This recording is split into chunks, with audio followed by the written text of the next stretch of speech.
Action. Hi, I'm Vasco. I'm head of user relations for Opera, and today I want to talk to you a bit about our community at Neon. So AI can feel overwhelming at times. It just feels like everything coming out every week is framed as a major breakthrough. And although that's exciting, it can also be a bit easy to lose track of how to use it on your day-to-day work. With Opera Neon, we're really not trying to have all the answers up front. We figured that the best way for us to adapt with this new technology is to really doing it close to you, the real people using it for their workflows.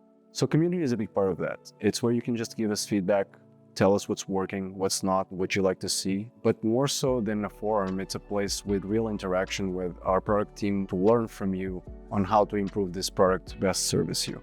Alongside that, it's also a great community where you can learn from other people testing AI and really learn about what workflows you can do right now that can improve your day-to-day work.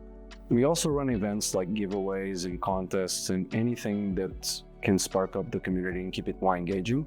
So if you want to just stay close to us and everything we're building and just really help us and be next to other people exploring AI, just come join us and we'll see you there.